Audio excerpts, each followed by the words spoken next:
ধপরা গ্রামের বাগানে একটি কুয়ো অনেক বছর ধরে খালি পড়েছিল। না কারোর সেই কুয়োর জলের প্রয়োজন ছিল, না কেউ সেই কুয়ো পরিষ্কার করত। শুধুমাত্র গ্রামে আসতে যেতে লোকের কুয়োর প্রতি যেটুকু নজর পড়ত, এক দুজন যে ওই কুয়োর পাশ দিয়ে যেত, কখনো কখনো পিপাসা পেলে সেই কুয়োর জল পান করত। কিন্তু হঠাৎ একদিন একটা অদ্ভুত ঘটনা ঘটে গেল।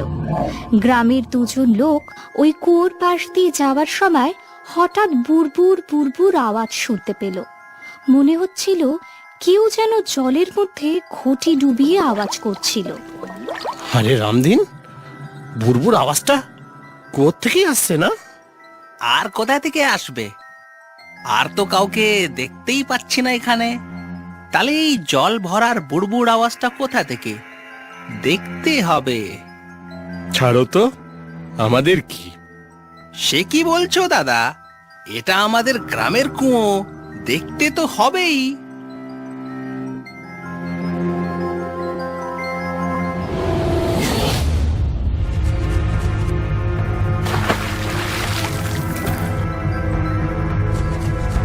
আরে বাঁচাও বাঁচাও, রামদিন দাদা কুয়োতে পড়ে গেছে। আরে দেখো দেখো, রামদিন দাদা কুয়োতে পড়ে গেছে। ওই দিনের পরে গ্রামের লোকেরা রামদিনকে অনেক খোঁজার চেষ্টা করে, কিন্তু রামদিন তো দূর, রামদিনের মৃতদেহ পাওয়া যায়নি। এই ঘটনায় গ্রামের লোকেরা আতঙ্কিত তো ছিলই, তার মধ্যে একটা অন্য ঘটনা ঘটে গেল। গ্রামের কিছু বাচ্চারা কুয়োর পাশ দিয়ে যাচ্ছিল। ঠিক সেই সময় একই রকম বুড়বুড় বুড়বুড় আওয়াজ শুনতে পেল। দীপক, মনে হয় কুয়োতে কোনো জন্তু পড়ে গেছে। হ্যাঁ, আওয়াজ শুনে তো সেইটাই মনে হচ্ছে। দেখ তো, কোনো ছাগলের বাচ্চা টাচ্চা হলে দড়ি দিয়ে আমরা তুলে নেব।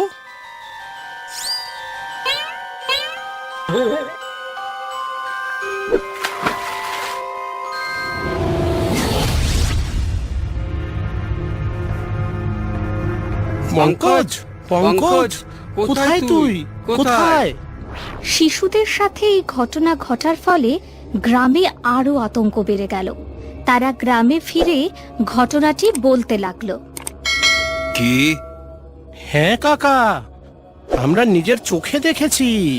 পঙ্কজ কুয়োর সামনে দাঁড়িয়ে সবে বলতে যাচ্ছিল যে হঠাৎ দেখি একটা ভয়ঙ্কর হাত কুয়োর ভেতর থেকে এসে পঙ্কজের গলা ধরে একেবারে পঙ্কজকে কুয়োর ভেতরে নিয়ে চলে গেল। তারপর?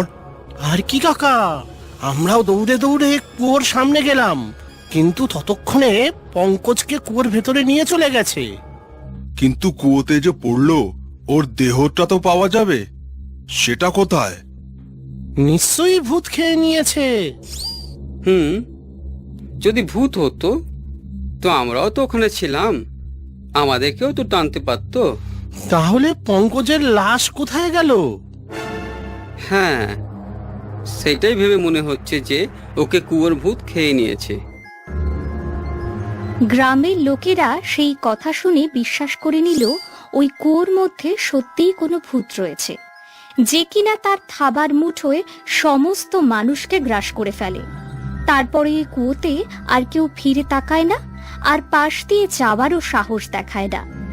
এই ঘটনার মাত্র 1 সপ্তাহ হয়েছে। ঠিক তখনই দীপকের কি মনে হয়েছে যে সে তার এক কুস্তিগির বন্ধুকে নিয়ে সেই কুয়োর কাছে পৌঁছয়। সেই কুস্তিগির বন্ধু কুয়োর পাশে এসে ভয় পেয়ে যায়। আরে দীপক, কোথায় নিয়ে এসছিস তুই? তুই তো জানিস এই কুয়োতে ভূত থাকে। ও নিজের বড় হাত দিয়ে যে এখান থেকে যায় ওদেরকে টেনে নেয়। আর কিছুদিন আগেই তো আমরা একজন বন্ধুকে হারিয়েছি। জানি, কিন্তু তুই ভয় পাস না, তোর কিছু হবে না। যা হবে আমার হবে। তোর? হ্যাঁ, কুয়োর কাছে আমি যাব। তুই চিন্তা করিস না, যদি ভূতের ভয়ানক হাত টানে তাহলে আমায় টানবে। না না, আমি তোকে যেতে দেব না। তোর মতন বন্ধু আমি হারাতে চাই না। কুয়োর কাছে তো আমি যাবই। যদি তুই আমাকে বাঁচাতে চাস তাহলে একটা কাজ কর, যখন আমি কুয়োর উপর দিয়ে তাকাবো তখন তুই একটা কাজ করিস, তুই আমার পা জোরে ধরে থাকিস। সেটা কেন? তুই আগে চল তো। আরে ভাই, একা কোথায় যাচ্ছিস? আমিও আসছি তোর পা ধরতে।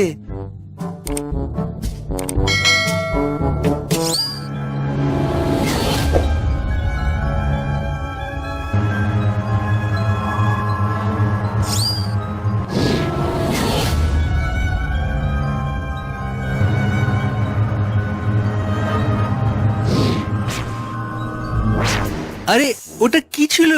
সেই ভূতের ভয়ঙ্কর হাত যে এখন অবধি অনেক জনকে ভেতরে টেনে নিয়েছে। আজ তুই না থাকলে ও আমাকেও কিন্তু টেনে নিত। মনে হয় ভূতের কিছু খাওয়া দাওয়া জোটে না, খুব দুর্বল, একসঙ্গে দুজনকে টানতে পারে না। আমি তো সেটাই বলছি, ভূত কিন্তু একসাথে দুজনকে টানতে পারে না। চল আমার সঙ্গে। আরে কি করছিস? ওই ভূতটা তুই নয় তো? আমাকেও টেনে নিয়ে যাবি নাকি? আরে এটা তো ওই ভয়ানক হাত যেটা তোকে টানার চেষ্টা করছিল। আর এই দরজাটা খুল যা, সিম সিম। আরে এই তো আমাদের পঙ্কজ।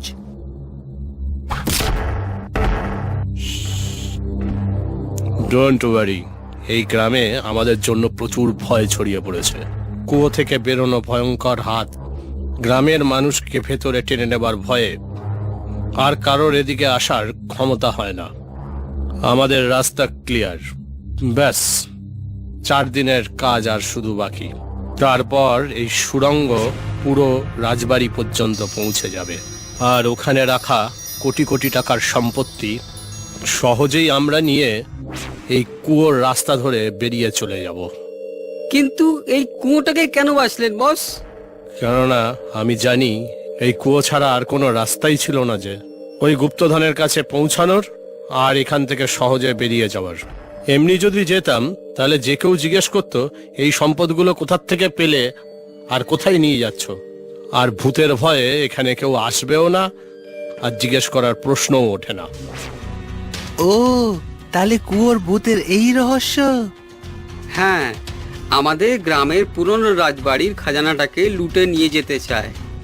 আরে কাকা, তুমি আর পুলিশ কাকা, তুমিও সবাই এখানে? হ্যাঁ, আমি ওদেরকে বলেছিলাম যদি ভূত আমায় কুয়োতে না টানতে পারে তাহলে আমি তোমায় টেনে কুয়োতে ঝাঁপিয়ে পড়ব। তখন তোমরা বুঝে যাবে কিছু একটা গন্ডগোল আছে, তাহলে তোমরাও চলে আসবে। এরা কিন্তু বাগান থেকে আমাদের লুকিয়ে দেখছিল। কিন্তু বাবু দীপক, তুমি কি করে বুঝতে পারলে কি কিছু গন্ডগোল আছে?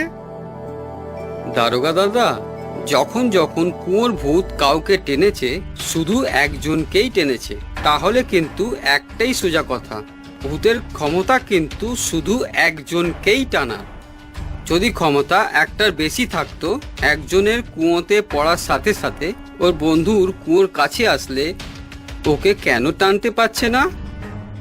কেননা ওর পাঞ্জায় কিন্তু শুধু একজনকেই টানার ক্ষমতা। ওর অপারেট করার মেশিনে এত ক্ষমতাই নেই যে একসাথে দুজনকে টানতে পারে। কিন্তু কুয়োর সামনে গেলেই এই বুড়বুড়ের আওয়াজটি কোথায় থেকে আসতো? ওই দেখুন, সামনের দেওয়ালে সিসিটিভি স্ক্রিন লাগানো আছে। কুয়োর কাছে আসলে ওরা কিন্তু দেখতে পেত আর সঙ্গে সঙ্গে মেশিন চালু করে দিত, যাতে কুয়োতে বুড়বুড়ের শব্দ হয়, যেটা শুনে যদি কুয়োর ভেতরে কেউ তাকাতে আসতো এরা কিন্তু তখনই তাকে জলে টেনে নিত। একসাথে 2-4 জন থাকলে এরা কিন্তু টানতে পারত না। আমি এইটাই দেখে বুঝতে পারলাম কুয়োতে ভূত নেই, অন্য গন্ডগোল আছে। দীপকের এই বুদ্ধির জন্য গ্রামের পুরনো হাবেলির সম্পত্তি চুরি করতে গিয়ে ডাকাতেরা ধরা পড়ে। এইভাবে কুয়োর ভূতের হাত থেকে গ্রামের লোকেদের মুক্তি মেলে। এই জন্য বলে, কোনো উড়ো খবর শুনে ভয় পেয়ে বসে থাকলে কিছুই হয় না। সেই খবরের সত্যতা যাচাই করে সমস্যার সমাধান করাই একমাত্র কাজ।